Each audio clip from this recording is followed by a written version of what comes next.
Chief Schleicher, can I help you?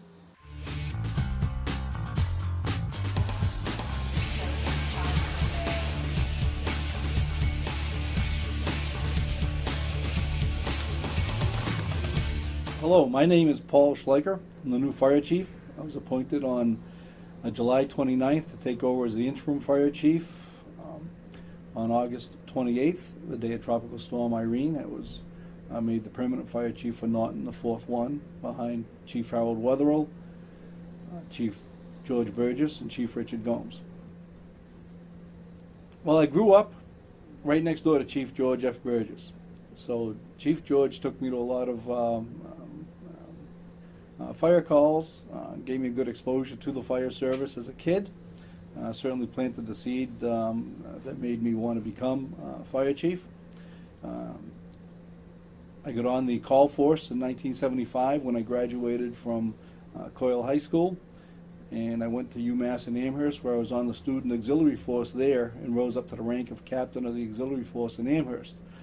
In 1979, I was offered a full-time job both in Amherst and in Norton, and it was a no-brainer. Norton is a beautiful community, and I came back here to establish my full-time career. In 1990, I was promoted to a shift commander with the rank of lieutenant, and then in 2005, I became the deputy fire chief under Richard Gomes.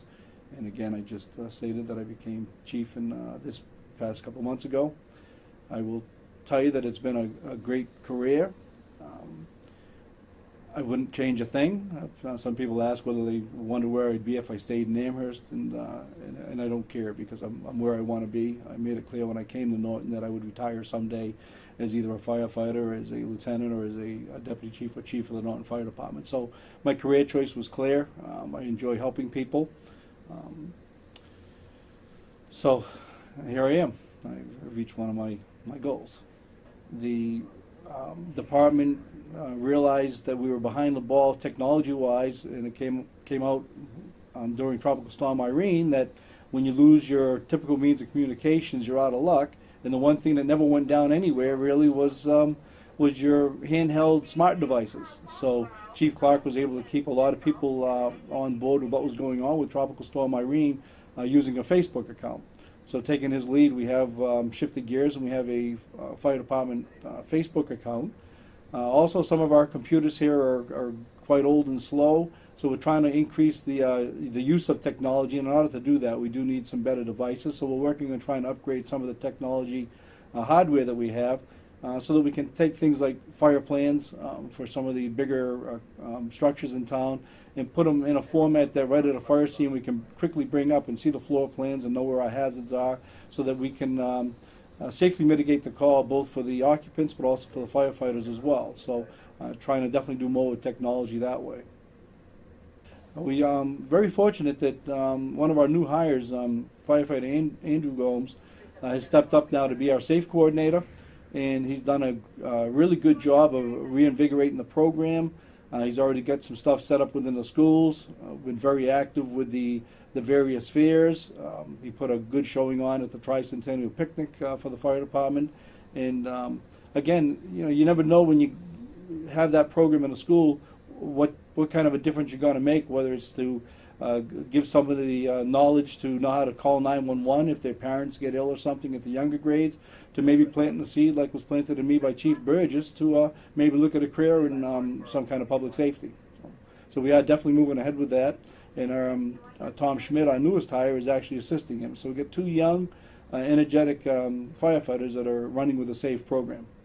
Well, hopefully we're not going to experience budget cuts. I am working very hard to live within the budget that was given to us. That's the one pledge that I made to the town manager, Mike, was that we would definitely try to live within the budget, which necessitated me closing Chartley Station. And again, I'm born and bred in Chartley, and I don't like closing it, but necessary evil right now. I have one firefighter who's out on long-term military leave. So that adds an expense to the department, and we do have one open spot still, that being the deputy chief's position is still open as well. So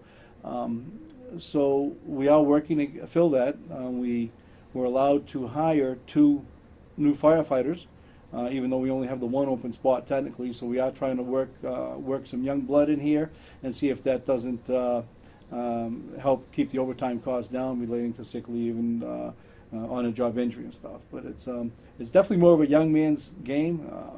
The ambulance is extremely busy, and we're not just an aging population, but we're a growing population weight-wise, unfortunately, and it puts more of a burden on the EMTs and the paramedics and the ambulance just for the lifting and moving of patients and things, where you get back injuries and things like that. So we're trying to reverse the trend, and hopefully the budget will stay there.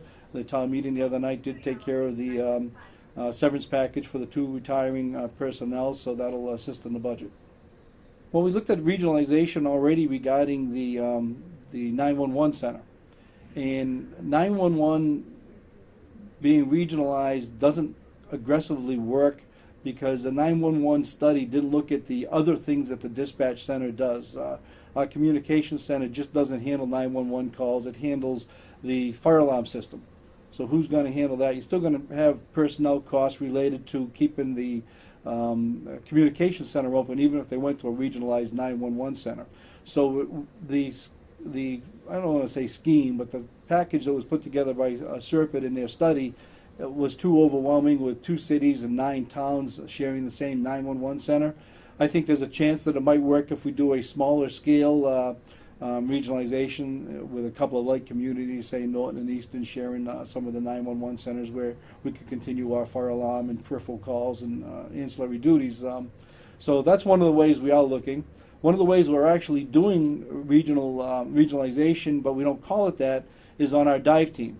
We have what we call an automatic aid dive team, where North Attleboro, I think there's a diver from Plainville, and Easton and ourselves are coordinating a dive team, which worked out well a couple of weeks ago when they had the missing person from Norwood. North Attleboro showed up the very next morning with a couple of divers plus the Norton divers, and we were able to find the gentleman, unfortunately deceased, but in very short order. And again, no town around here can afford to train and outfit a dive team to operate safely on their own. So there's an example where mutual aid or automatic aid makes a difference. So call it what you will, but it truly is a regionalization of the dive team stuff. We do regularly do mutual aid as it is, so we've been doing that for years as a fire service. So Norton sometimes has 3 or 4 rescue calls running at once, yet we only have 2 rescues. So when we get to that 3rd or 4th rescue, then we call in mutual aid from another surrounding town. We only staff the 2 engines on a ladder truck. If we have a major fire, we need additional trucks.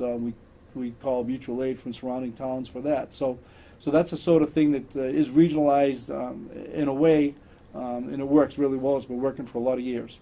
Well, when we had the meeting a couple of weeks ago with National Grid, and we tried to stay focused on National Grid related issues at that Selectmen's meeting, Selectman Mary Steele brought up a very valid point as one of the closing arguments for the session.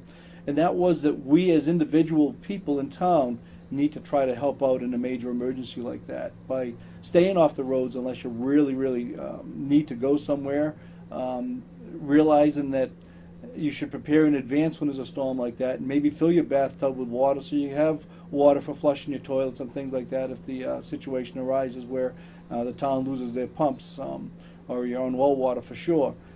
Stock up. Have a little bit of a to-go kit ready to go. So if you do have to leave your house in an emergency, you have your pills. You have your any specific have-to-do items with you ready to go, so you can quickly leave.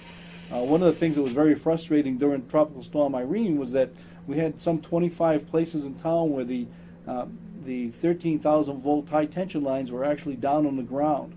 And normally we would have either fire or police personnel standing by to guard those, and we didn't have the manpower to do that. So we needed people to really respect the roads being closed, and yet people were actually moving the barricades out of the way so that they could drive by these down power lines and stuff. So things like that where people can be their own worst enemy, that as a community we need to work together and try to be safer and try to be more proactive.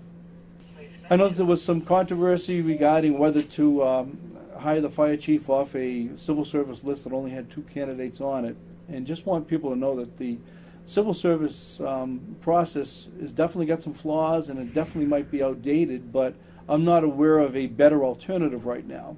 And that I did study for over 2 years in order to take the test, which was really it's a pretty extensive exam. It's 11 textbooks that you have to know cover to cover, and they can ask any questions out of it. So a lot of time and effort goes in to show the desire for the position. If you really want the position, you got to really put the time in and stuff. So I'm very pleased that in the end it all worked out and that I got the position of fire chief. And until something else comes along, I think we have to dance with the civil service process for the other positions as well.